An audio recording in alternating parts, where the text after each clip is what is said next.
He said that Prince Harry is wasting court time. He is the only witness in his claim, and he says for him to not be available on day one of his own trial, he said was deeply troubling. And US former Vice President Mike Pence will challenge Donald Trump in the race to the White House. He's filed the paperwork to become the Republicans' candidate. In the city, the FTSE 100 has closed down 7 points at 75.99. The pound buys $1.24 and euro 16. LBC weather, thick cloud over much of the UK tonight. Breezy in the south with a low of 6.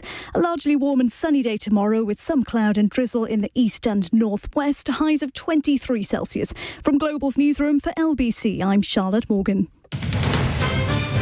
This is LBC from Global, leading Britain's conversation. This is Cross Question. Good evening, I'm Ali Miraj. You're listening to LBC and this is Cross Question. Joining me on the panel this evening are Sir Robert Goodwill on my left, a Conservative MP for Scarborough and Whitby, who is Chair of the Environment, Food and Rural Affairs Committee. Also to my left, Zoe Grünewald, political reporter for the New Statesman. She also used to work at the House of Commons. On my right, not politically, of course, Justin Madders, Shadow Employment Rights Minister and Labour MP for Ellesmere, Port and Neston.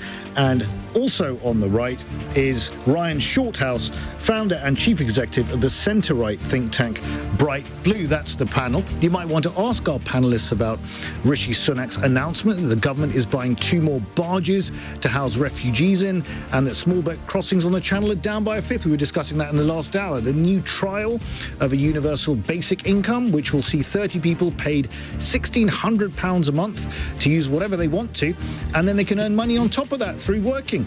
Unions also saying that Labour are being naive to want to ban any new licences to drill for oil and gas in the North Sea because the effect it will have on jobs. And the TV survival expert Bear Grylls claiming that a lot of what is taught in school is frankly boring and doesn't prepare children for real life. Plus, you're welcome to ask them about anything else which is on your mind this evening. And don't forget, you can watch Cross Question live on Global Player. Call 0345 6060 973. Tweet at LBC. Text 84850. Cross Question. Watch on Global Player. This is LBC. Yeah, so remember the number is 0345 6060 973. Text on 84850. Let's go to our first question. Akil in Northampton. Good evening. What would you like to ask? Good evening, Ali. Good evening, panel. I would like to ask a question to the panel. Bearing in mind the Suella Braverman was being questioned, I believe, a few weeks back by one of her colleagues in regards to there being no safe routes into this country unless you're Ukrainian, Hong Kong and Afghani, then he excludes the rest of the world. How can the government use the legal route of people's coming in when there is no legal ways of coming in? It's a very good question. We were just touching on that. Thank you, Akil. We were touching on that in the last hour. Sir Robert Goodwill. Thank you. Well, I was Immigration Minister under Theresa May, and in fact I was very proud of the fact that we did have safe legal routes, particularly people in the refugee camps surrounding Syria. I remember going to Jordan, seeing people in those desperate camps, and those people were chosen by the UNHCR, not by people smuggling gangs. So, if our system wasn't gummed up with people coming here illegally, I think we could do more of that. Countries like Canada, who don't have, a short sea crossing to where lots of people are trying to get into the country, have great schemes like that. So I think if we can, clear the backlog, we can stop these boats coming across the channel, then we can actually show that generosity that's already, we've got people coming from Hong Kong, people from Afghanistan, and a lot of people from Ukraine, incidentally, who want to go back to Ukraine when peace is restored. So I think if we can get this fixed and we can stop the boats, we can then look at safe legal routes for people who are in genuine need, not the people who just have the biggest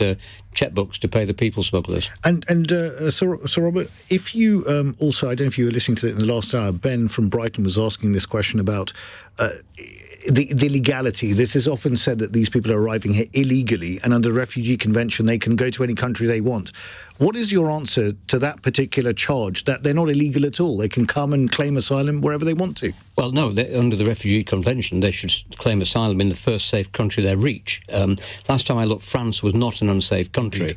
A lot of the people are fleeing for economic reasons, some are fleeing for genuine reasons, but the problem is we have so many, a big proportion of the people coming are economic migrants, and that does gum up our system with this big backlog, £6 million a day in terms of hotel accommodation. So we do need to fix the problem, and Rishi's made it as one of his 5 priorities to stop the boats, and that's what we should do. Zoe Grünewald. Yes, I think there's some interesting points there. I think what is really important is that the government not only takes this issue seriously and tries to find safe and legal routes for people who need to come to this country for their own safety, but also takes a long-term approach to this. So we know over the next few years we're going to see many more people need to claim asylum for reasons of their safety, as we see global conflicts increase, as we see kind of energy security issues. And at the moment it feels like we're just seeing a lot of short-term solutions, trying to stop the boats, trying to get favour at the next general election, but being able to point to the numbers and saying they're going down. But I think there needs to be a more long-term approach about what we're going to do on a global scale at the sheer number of people who are going to need to migrate over the next few years. And that will take international cooperation, not just short-term government approaches. But Zoe, can I just ask you the same question I just asked Stephen Kinnock, the Shadow Immigration Minister? He was here a few minutes ago. Where are you on the issue of a cap? Because we hear about safe and legal routes, and this is a charge made to the government. There aren't enough of them, but there are millions of people in the world through geopolitical tensions or climate change that might want to come here for multiple reasons.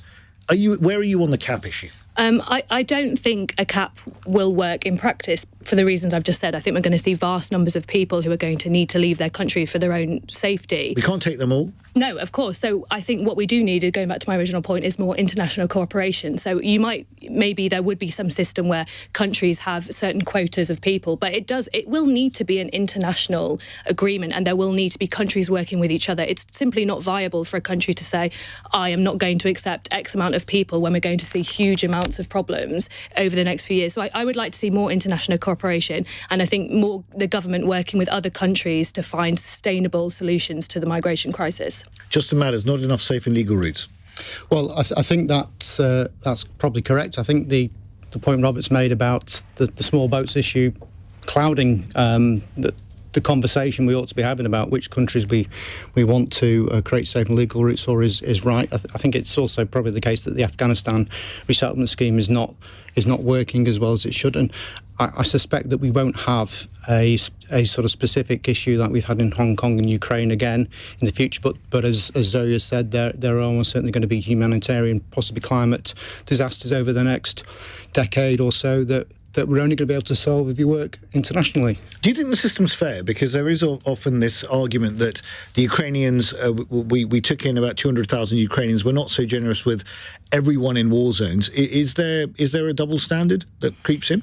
Well, you can make that argument. I don't think the system at the moment is fair for anyone who is applying for asylum because they're made to wait years, potentially. I've got constituents who have been waiting 6 years for their applications to be decided, and during that time they have absolutely no certainty about what is going to happen with their life. I think a lot of the problems that we have been talking about in recent months are about the failure of the Home Office to actually clear that backlog, and that really, I think, is where the focus should be. Ryan Shorthouse. Yeah, I mean, several things. The first is that I think we should take more refugees through legal and safe routes. The UK, compared to other countries, takes relatively less. There are obviously schemes in place for people coming from Afghanistan, Ukraine, and Hong Kong, and then there is a small number that come through the UNCHR resettlement scheme, but that's a very low number. Mm-hmm. And of course, we know there are countries which are facing a lot of troubles, whether that's Eritrea, Sudan, Iran, and we must make sure, I think, that there are routes available to them. Now, Robert talked about people who are economic migrants coming as irregular migrants crossing the Channel. And he said a majority, he thinks, well, not necessarily a majority, but a lot of them are coming over economic migrants. But he also said some are genuine refugees. Yes. Yeah. Now, this is why I have a profound problem with what the government's trying to do with the illegal migration bill. And I have on three 3 points. The first is in principle, which is it's basically saying that everybody who comes over, nearly everybody, is inadmissible. So they have to be detained and then deported. Yeah. I think that goes against a British sense of fair play, which is we give people a fair hearing and then we deem whether they should be granted asylum or not a blanket ban. And, at the moment, a certain number of people who try and claim asylum, the government themselves says a majority of them should be given asylum. Mm-hmm. So that's the first thing. The second, just pragmatically, the idea of detaining everybody. At the moment, there's about a capacity for just over 2,000. The government wants to double that with detention facilities and barges. The last figures from 2022 suggested that about 50,000 to 70,000 asylum applicants came. The idea that we're going to be able to detain all those asylum seekers, I think, is just nonsense. And then politically, I would say the government is in danger here of raising the salience of an issue and then not being able to deliver on it and saying that they can stop the boats. I think there are ways that you can reduce the number of boats, but stopping the boats and going down to zero, I just think will make people even more angry. The idea of the Rwanda scheme, which costs huge amounts of money, I think the government, what they need to focus on is improving the time that it takes to process asylum claims and also making sure, I think we're very generous in the amount of asylum acceptances we have compared to other countries. The government needs somebody who can get a grip of the processing, and that is where the priority should be, rather than sort of, kind of showing leg to the media on these big, wild schemes like Rwanda. So you're nodding.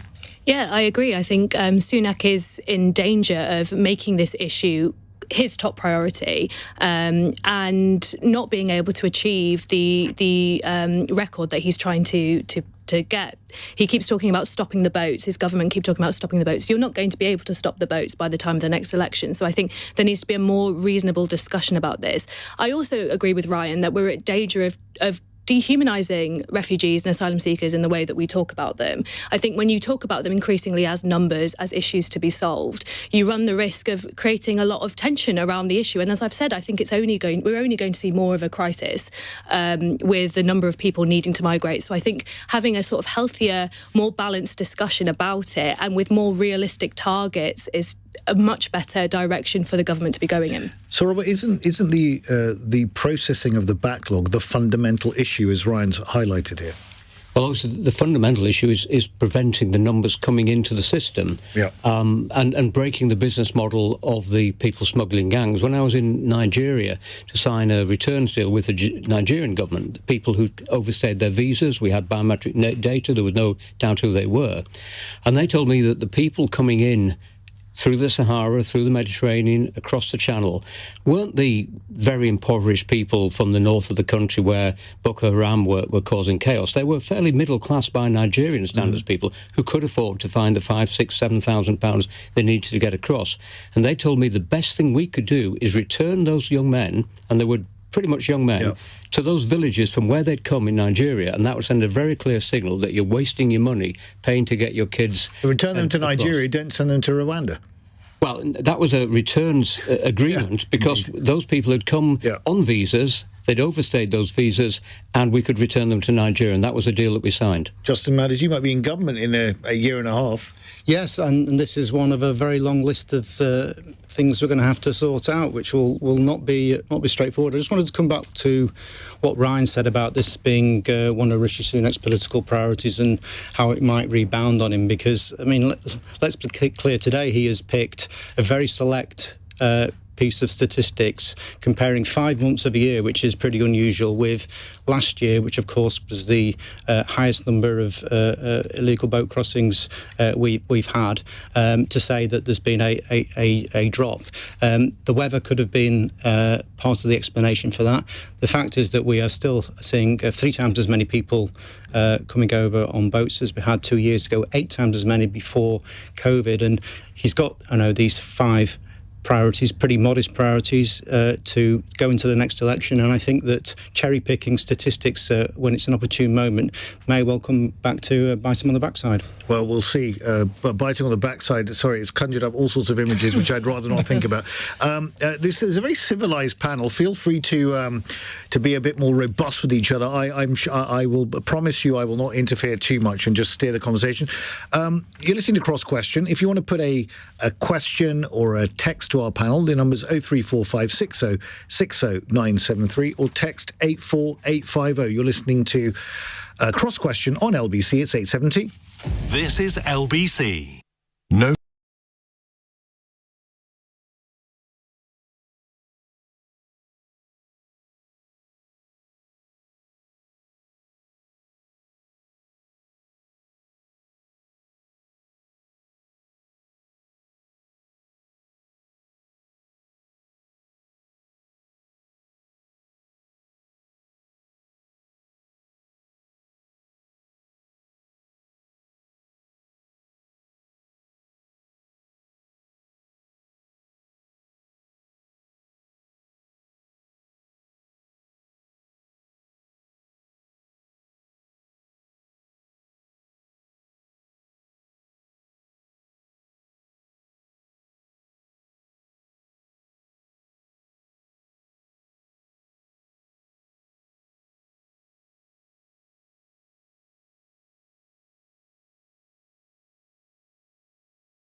Cross Question on LBC. Text 84850.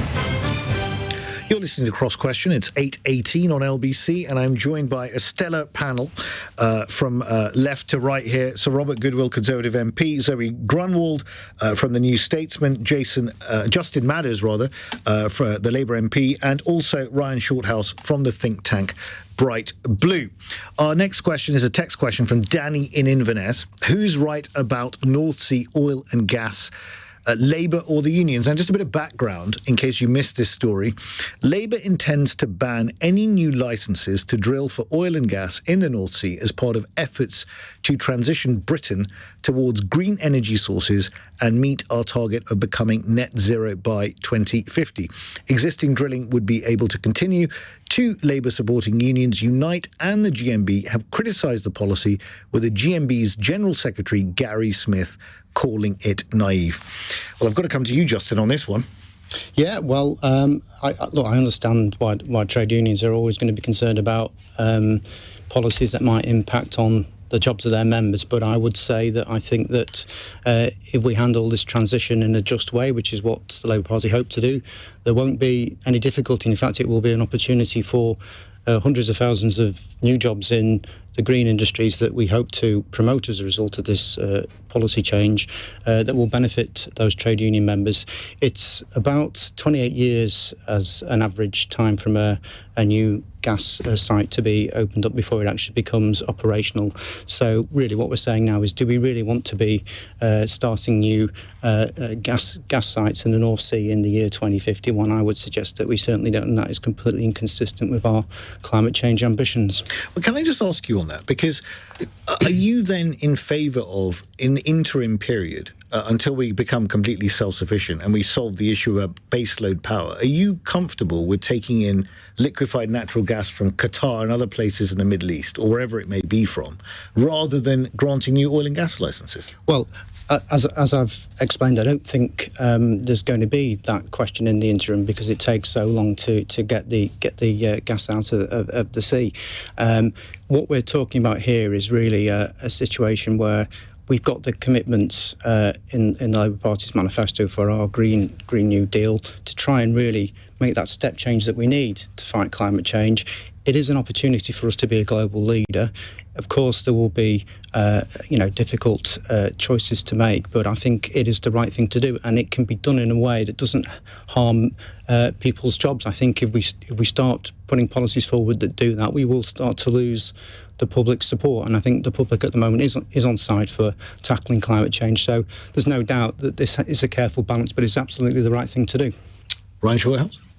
Yeah, I mean, I think the lesson from the last year or so is the reason why inflation has gone up is because of Europe's reliance on gas, and particularly from Russia, and Putin has been able to use that as a weapon. So I think the big lesson is that we need to wean off gas. That is essential for both sustainable reasons to achieve net zero targets, but also security reasons as well. Now, as has been said, there'll be a continuation of existing sites for oil and gas because it will still be needed as transition for fuel. Yes. But the trajectory seems to suggest that by mid-century that you would be able to rely on alternative sources, particularly low carbon, zero carbon energy sources, whether that's renewable, and obviously the UK is a world leader on offshore wind. Nuclear as well will be a vital part of that. But it is essential that those things are scaled up. And we also have carbon capture in place as well from fossil fuel energy sources that still exist. So as long as that trajectory is met, then I think Labour's policy around no new oil and gas sites is feasible. But we must make sure that there's a scaling up of the low carbon sources and nuclear. If not, then there's trouble. Zoe, I just wanted to read you this before you come in on this. Gary Smith, General Secretary of the GMB Union, is joined by Unite's Sharon Graham in criticising this. And in fact, Gary Smith said this. The Labour Party's policies are going to create a cliff edge with oil and gas extraction from the North Sea. Is he right?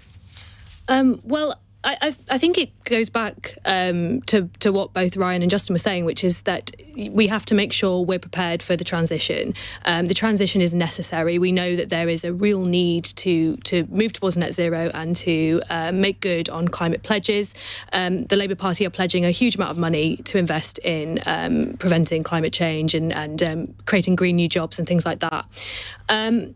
We would hope, obviously, that isn't the case, that Gary is wrong. But I think what really this illustrates is that Labour and the unions need to be in really close dialogue where they both understand each other fully about exactly what Starmer means when he says things like that.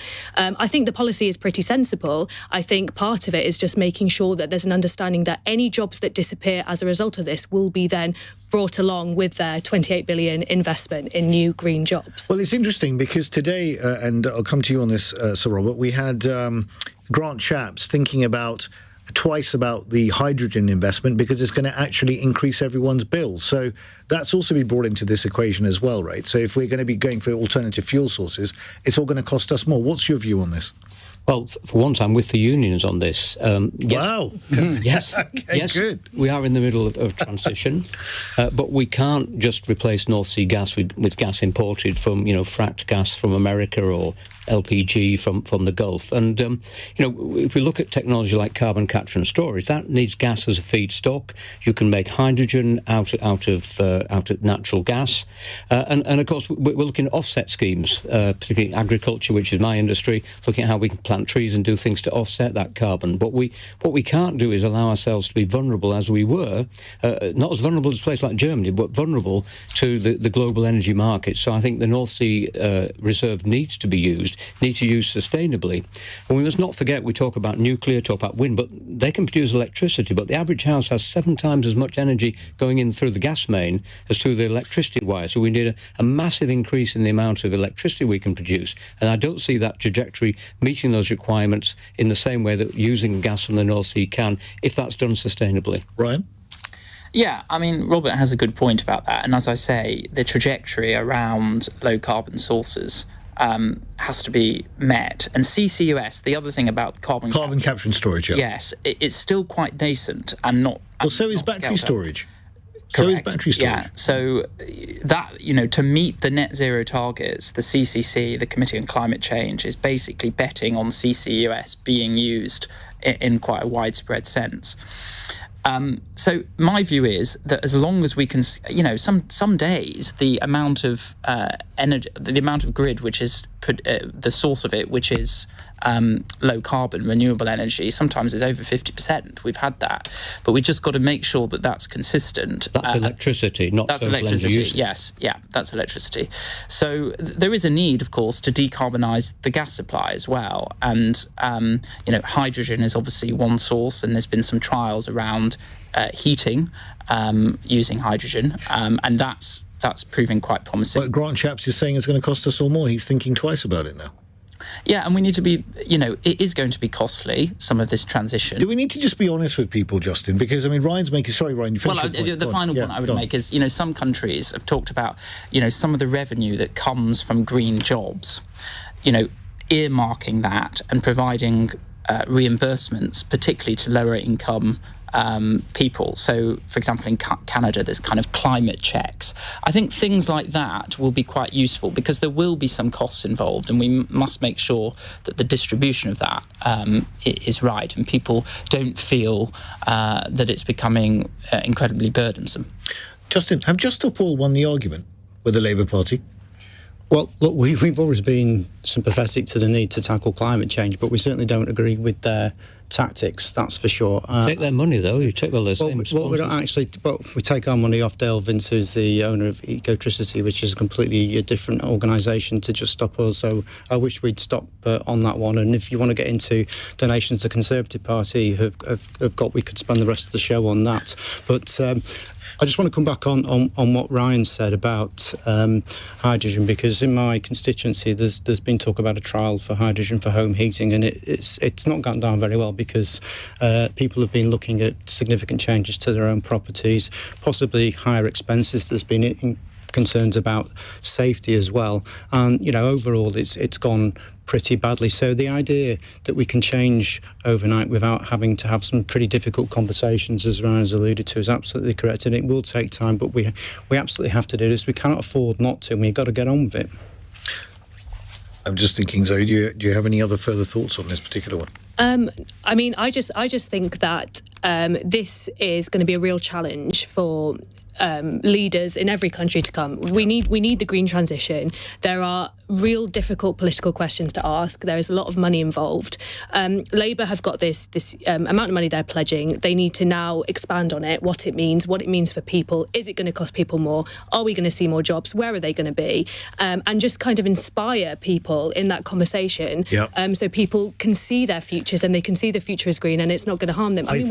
We see conflict, between people in the protests, the Just Stop Oil protests, or the climate protests. People are really annoyed when they can't get to work, when they can't go about their business because of protests. It does have a negative impact, I think. Exactly, yeah. So I think we just need to possibly change the narrative a bit and see some leadership from both parties to make the green transition seem like a positive thing, that it's going to be positive for people, positive for society, and positive for their pockets.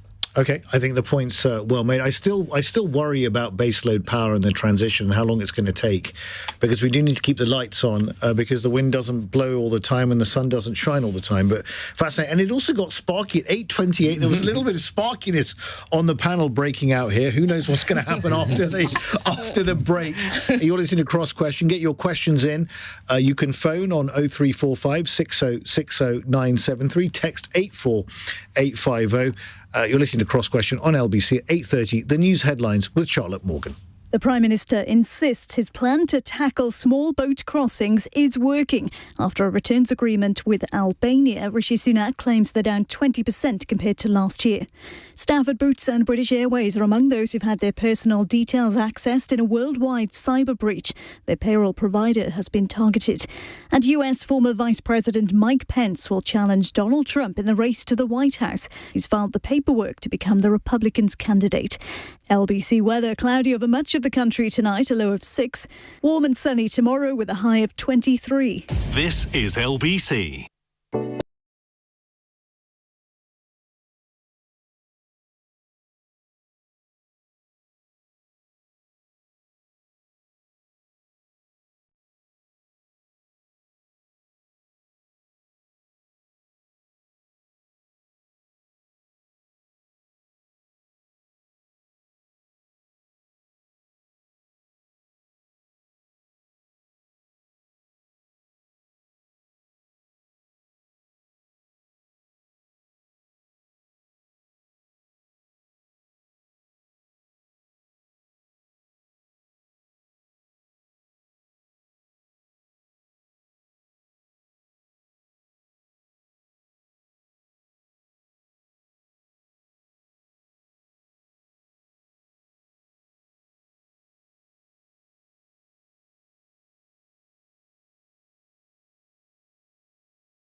Cross Question on LBC.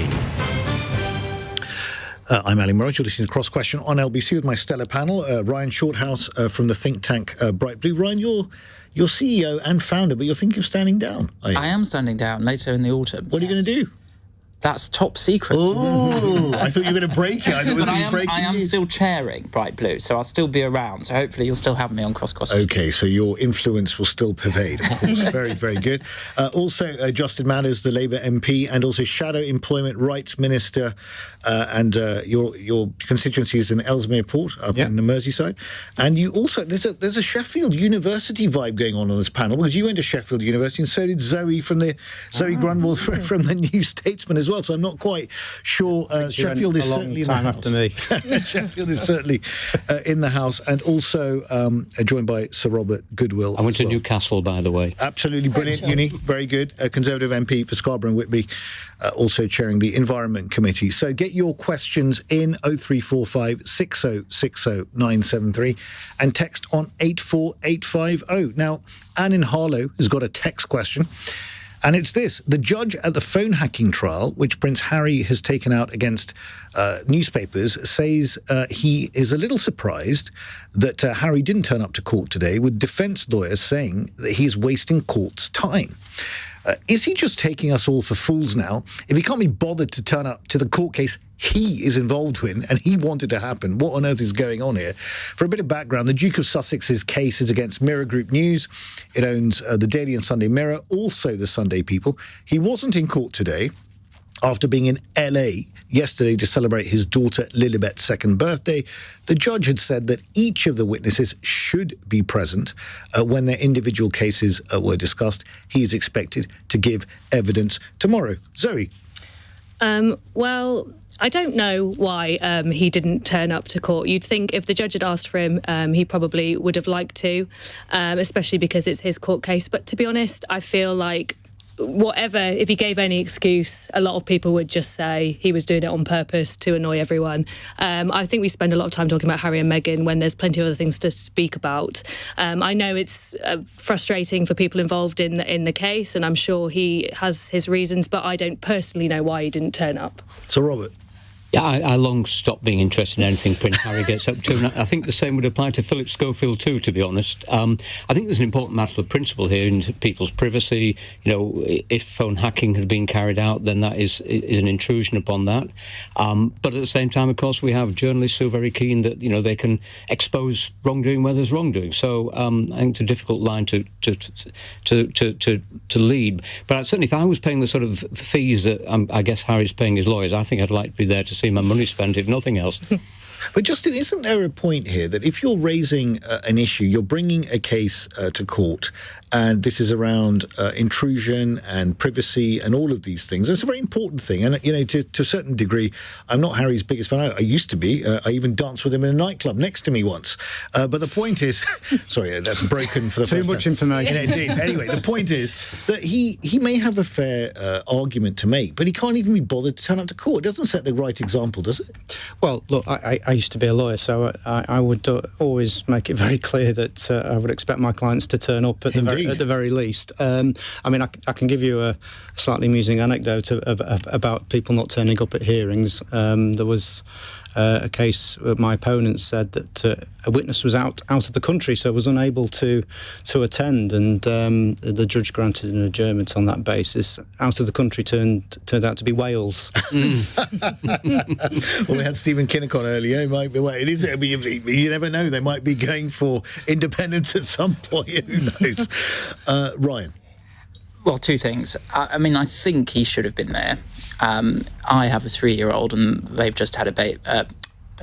Gosh, that'd be biologically impossible. They've just had a birthday, and I don't think they're kind of conscious that much of the specific day in which they celebrate their birthday. And in fact, my wife was away, and to be honest, it became a kind of week-long birthday celebration.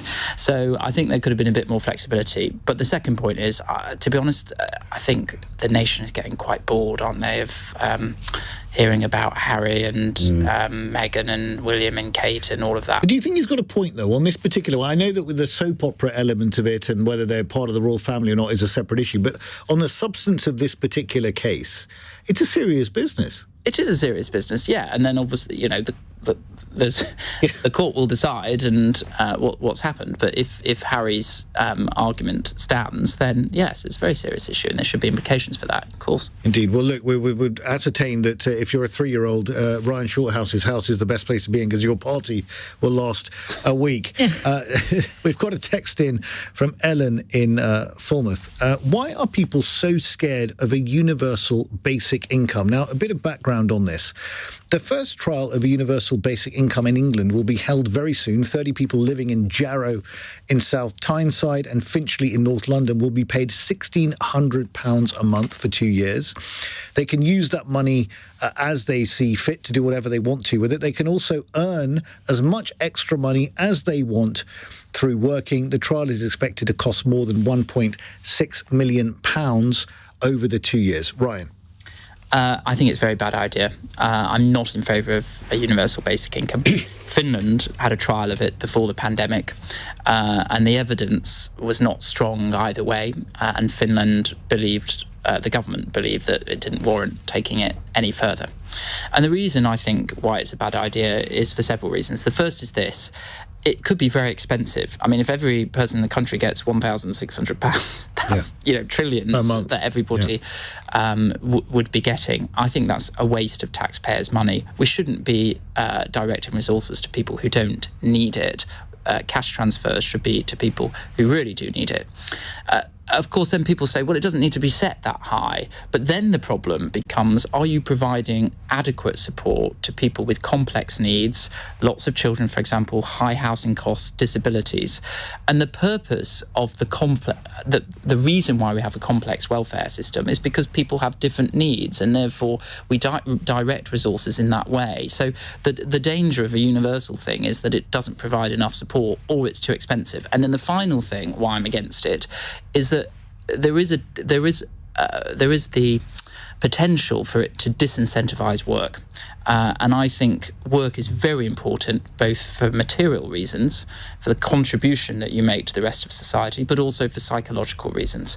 I think some of the best effective back to work schemes, welfare schemes, are very good. Like Denmark, for example, is very good at having a low unemployment rate. It's quite generous in a time-limited way compared to what you had in your previous salary, but it's very intensive in what it expects of you. And I think that's the way forward for our welfare system. More conditions and more generosity if you meet those conditions, rather than no conditions and Zoe disincentivises work, according to Ryan. I could see why that would be the logic, but I don't necessarily agree that would happen. I think if you give everyone a base payment of £1,600 a month or whatever it is, actually you might see a number of people feel able to take on more work, or able to, start up a small business, or free to go and do work and be free from certain caring responsibilities or child responsibilities. So I think it's not necessarily the case that everybody who gets this money will then decide they don't want to work. In fact, I think it might free up a lot of people. I'm kind of on the fence, to be honest, about UBI. I think there are arguments for and against. I think, one of the biggest arguments is who pays for it and how much it will cost. I think actually the OBR suggested that universal credit and legacy benefit spending is about 72 billion, whereas UBI they would predict to cost about 67 billion. So it could actually rationalise a lot of the stuff that we're already spending on. Correct, and obviously those are just forecasts. But then people who really need the support with complex need wouldn't get an adequate amount. Well, Sir Robert, you're shaking your head vigorously. I think it's a balmy idea. We already have a system in this country where people can secure an income for their family. It's called employment. And by giving people this basic income, I think it's going to make it more difficult to get some of the young people who we can't get into the workplace, or even those people who stopped work during the pandemic, who, the 50, 60-year-olds who maybe took early retirement, to get them into work. So what about stress and mental health? That is cited as one of the examples that, particularly in a cost of living crisis, and we did help people during furlough, that you give people a universal basic income so that they can at least live and don't have to worry about having a roof over their head. Well, we have universal credit, and indeed, we have made some moves to to change the taper so that if you do more hours or you get overtime or whatever, you can actually keep more of the money you earn. So I think if we're going to do anything in that direction, it would be improving the taper yet again to ensure that people aren't disincentivized from working. But I think it's a balmy idea, and it's been tried elsewhere and not gone down very well. Justin Matters, I haven't noticed that this is one of Sir Keir Starmer's 5 missions. Will this be the 6th mission coming up? I think it's probably too soon to be making those kind of commitments. I think I'm quite interested to see how this experiment works. I've got an open mind on the subject. I think there are, as we've heard, arguments for and against it. I think part of the problem with this has been the rhetoric over the last decade or so about benefit scroungers. That has created this idea that people who are in receipt of benefits get nothing in return. I also don't think that it would necessarily act as a disincentive for people to get their own employment, because this is only a basic income. People would want to improve on that. People would actually have ambitions to do things with their lives. So I'm not convinced that it would actually stop people going out and getting work. And I think looking at the long term, if we talk about artificial intelligence and how that might impact on the way the world works totally, not just in terms of this country but the whole world, you may get to a point where actually there isn't enough jobs to go around, and then you will have to look at this sort of thing. We always say that, though, when there is innovation, don't we, Ryan? Well, to be fair to Justin and Zoe, in the Finland trial, it didn't disincentivise work, but it was a lot lower, the amount that recipients got, than what is in the England trial. So we don't know the point in which work becomes incentivised or disincentivised. I slightly disagree with Robert in suggesting that employment is the way that you can provide adequate income. About 40% of people on universal credit are one member of the household is in work, and I don't think it's providing adequate income. The UK is a bit of an outlier compared to European countries, which often have a basic social security system, and then on top of that a social insurance scheme where they've paid in and employers have paid in so that they get quite a high replacement rate, i.e. when they come out of work for a certain period of months they get a percentage of their salary, like the furlough scheme during COVID. We don't have that in the UK, so there's a bit of a cliff edge when you come out of work, and I don't think that's right. And actually it pushes people sometimes with higher skills or medium level skills into jobs which don't match their skill set. And that may be a reason, by the way, why the UK has quite poor productivity compared to other countries, because we're not getting the matching of skills to jobs. Well, we do have a massive productivity problem in this country. It's been lasting for well over 2 decades now. If you want to get your question into our panel on Cross Question, call 0345 60 60 973, text 84850. There's still a little bit of time left. Get your calls and texts in. You're listening to Cross Question on LBC. It's 8:45. This is LBC.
Leading Britain's conversation. Cross Question with Ian Dale. Alexa, send a comment to LBC. Welcome back to Cross Question. It's 8:47. I'm with Sir Robert Goodwill, Labour MP, Zoe Grünewald from the New Statesman, Justin Matters, Labour MP and Shadow Employment Rights Minister, and Ryan Shorthouse from the think tank Bright Blue. Our next question is from Lewis in Guildford. Good evening, Lewis. What would you like to ask? Good evening. Thank you. My question is, does the panel believe that because we will be required to use AI technology in the near future, students should be taught how to use it right now as a priority instead of punishing them for using it? Zoe? Yes, I think teaching people about AI and making AI accessible and understandable to people should be a priority. I think part of the problem with AI that we've seen, which is that suddenly it seems to be a huge risk and everybody's talking about it, is that we haven't really had the capability and the understanding of how it works, and we haven't been speaking about it properly for long enough.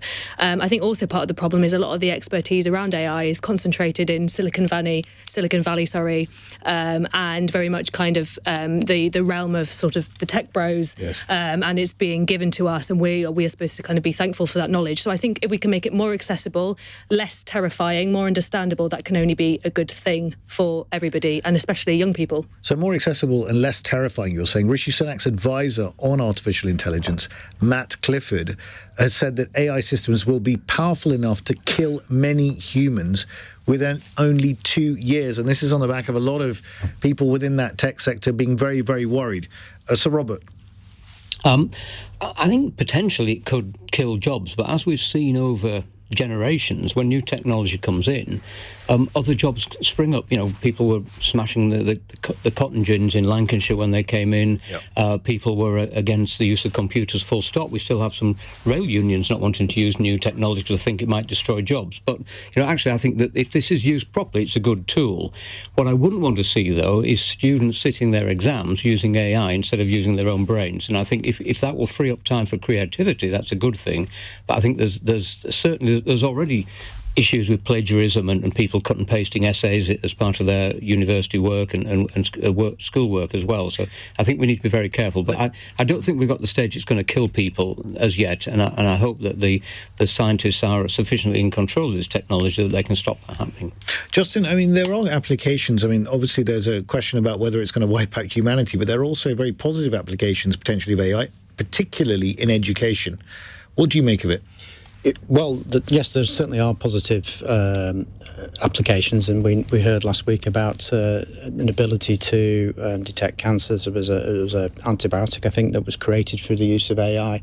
Obviously, none of this will matter if we're wiped out by it, but I think you know, if it's properly controlled and regulated, it will be a force for good. But I worry at the moment that the horse has already bolted, and we're desperately trying to catch up. You mentioned regulation. I mean, in the upper echelons of the Labour Party, are you having live discussions around what regulation would look like right now on AI? Yes, part of my job is the future of work, yes. And we are looking at this particularly from a workers' rights perspective, particularly in terms of transparency about how algorithms are used. The right to access whatever data is being used on you, the right to switch off when you're working from home. Transparency, I think, is really important in all this, and I think at the moment there are probably lots of AI systems that are already in place and we don't even know that they're being used. And I think that, you know, legislation is very specific in the way it works, and it's quite a clunky way of dealing with something that is really moving ahead at a pace. Okay, right. I mean, it is moving, the development of it, very quickly. I mean, nobody 8 months ago really was talking about ChatGPT, but it's been integrated a lot, certainly as our think tank, and is a very good learning tool. Now, 10 years ago, people were talking about automation, and that would kind of lead to loads of job losses. But here we are, obviously, with, near record levels of employment. Yeah. But this is very nascent where we are with ChatGPT and generative AI. And, for example, Italy banned it for certain months because it was said not to be compliant with GDPR. Yep. And then there was a study that looked at the firms that were using it, and it was sort of like a 30% productivity drop once it was banned. So you can see how it can really help. And there are job losses happening at the moment. BT, for example, have talked about customer services. Yeah. So I think what's really needed is regulation, and that's a kind of framework and guidance for people who are designing AI technology in companies that are growing, making sure they're also, making sure to people, making sure that they have the information that when they're looking at something or washing something, that it's, that's come from AI, and that's going to be very important in a democratic sense as well. But having transparency over that is also going to be indeed. I want to get in another question from Hassan in Westminster. Good evening, Hassan. What would you like to ask? Yeah, hi there. Inheritance tax is paid by 4% of households. Should these households be given an additional tax break as requested by the Tory party, or should sort of other wider taxes like VAT, etc., be reduced for the benefit of all of us? So, Robert? I think inheritance is very important. People build during their lives, their savings, they buy their properties, and they want to leave it to their children. You remember when Gordon Brown nearly called an election and George Osborne made an announcement on inheritance tax, and everybody's sort of said, well, actually, yes, this is a very unfair tax. There's already big allowances. You have 325,000 personal allowance, which is with an additional 175 if a property is concerned. So I think we have got generous allowances. And it's often said that inheritance tax is only paid by people who don't have a good accountant, and certainly you can make lifetime But it affects the middle taxes. And look, I remember George Osborne, who Justin stood against back in Tatton, back in the day, saying that this would be abolished, and it hasn't been abolished. The Tories haven't delivered on inheritance tax. They've talked a good game, but not delivered. The vast majority of people are taken out of inheritance tax. There's the relief for people with businesses, there's relief for agricultural land, there's relief for rented land. So there are a lot of reliefs out there. And as I say, if you make a lifetime gift and live for 7 years, you also can protect that from inheritance tax. So I think the key is to plan and don't play into the hands of the taxman, because inheritance tax is in many ways a voluntary tax, and if people plan their lives and organise themselves, they can probably escape the very worst of it. And certainly in the north of England, where houses aren't worth a fortune like they are in London, not many people fall into the inheritance tax band. And I think it's... Sorry. Sorry. Go on. Well, I think inheritance tax is a very progressive form of taxation that can help to eliminate a lot of intergenerational unfairness. I think in this country we have a huge amount of rich people with a lot of wealth consolidated, and I think if you're a young person, one of the biggest factors of whether or not you will have much money when you're growing up is how rich your parents are, and whether they can leave you any. So I think that's unfair. I think we need to make the system fairer. Young people need more help with their finances, and I think we need a system that's much more progressive, where young people aren't just at the mercy of how wealthy their parents are. We need to make the system fairer, Ryan. Yeah, I mean, I totally agree with Zeri. If there's going to be any tax cuts, and the Treasury has room to do that, it should be on work and working age people, and particularly younger people. That should be the priority. Look, the idea that inheritance tax hits kind of average middle-class people, I mean, it's totally a myth. I mean, most people, when they receive a family home through inheritance, most people get that through married parents. One dies first and then another dies afterwards. There's a £1 million allowance for that. The home can go to you. Most people, house prices have risen, but most people do not have £1 million properties. So, this idea that 325,000 is the sort of threshold for paying 40% inheritance tax is not true. But in London, it captures with rising house prices. A lot of people will be affected in the middle classes, won't they? I would say that's probably upper middle class, to be honest, if you're going to be, people who own £1 million properties. Okay. Justin? Well, look, we've got no proposals at the moment to tinker with inheritance tax. I think no. Read my lips. No more taxes. I think as if you've alluded to it sets hairs running, and it's something that we all remember from 2008. It sort of flipped things for the Conservative Party, but I don't think the majority of my constituents will be paying inheritance tax, and are very interested by Robert's comment that it's almost a voluntary tax, which slightly worries me. And also, a lot of the proponents say it's double taxation, but everybody has double taxation every day. Well, they say that you've paid your tax on on your earnings, and then you pay VAT. But actually, with inheritance tax, there isn't a double taxation because the source of that income, which is the inheritance, the person who's receiving has never paid tax on it first. Let me see if I can get 2 questions in, but we've got to be very, very pithy. So, Carl in Weston-super-Mare says, Donald Trump's former Vice President Mike Pence is running against him to become the next president. Could he beat him, or is a Trump victory in the Republican race inevitable? Justin? I certainly hope not. It's probably my quick answer to that. You're sitting on the fence on that one, Zoe. You're not going to like it, Ali, but I agree with Justin. I hope not. And so, Robert, are you a Trump fan? No. A country as big as America, you'd think they could find some decent people. Well, you would have thought 300 million people. What a shame Mr. Johnson gave up his American citizenship. He could have run. Indeed, Ryan?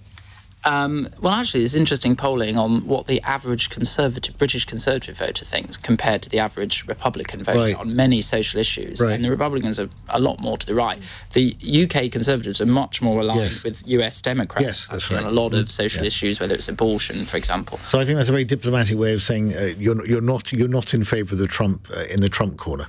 What do you think? You're smiling, Riley. There. Okay, look, we're coming just to the end, and I want to get in the what we call the fun question, which instills fear into the hearts of everyone on the panel. And it's from Dom in Preston, who says, Lidl is going to be the next supermarket to start vacuum packing their mince. But customers around the country are saying it turns the meat into mush. What food makes your panel squeamish? So, Robert. It may look like mush, but it's just the same mince. Oysters. But when I was fishing minister, they made me eat them at almost every place. And I started to get used to them. I started to tolerate them, and now I actually like them. So anyone who doesn't like oysters, persevere, because they're actually delicious when you get used to them. Fantastic. Zoe? Ketchup. I hate ketchup. It's already quite mushy, isn't it? Ketchup. I mean, it's liquid form. It just reminds me of kids running around at school with it all caked around their mouths and down their tops. It just turns my stomach. Okay, Justin. Any seafood, basically. Anything out. Not a fan? No, just doesn't agree with me. Oh, okay, interesting. And Ryan? I just have this weird thing about aeroplane food. I just don't like eating. I think it's just the dry air and everything. Every time it comes out on the trays, I never eat it. It just gives me the creeps. Well, look, interesting. We've all got our personal squeamish things there. Fascinating panel. Thanks very much indeed for joining me. It's been a pleasure having you, Justin Maddis, Sir Robert Goodwill, Zoe Grünewald and Ryan Shorthouse. I'm very grateful for you coming in this evening. Now, in the next hour, I wanted to turn to this very interesting piece in The Guardian entitled Labour Rising Star Threatens to Evict Families If Children Do Not Inform on Knife Crime. This is Darren Rodwell, who says his council will start looking at tenancy agreements if children and families refuse to speak out. Now, he's a rising figure in the Labour Party. He's threatening to evict families if their children do not inform on people who commit knife crime. He's the leader of Barking and Dagenham Council. He's made the threat because this is an issue that is growing exponentially, not just in London, but in many areas around the country. Should you be evicted from your home if your kids don't inform on perpetrators of knife crime to the police?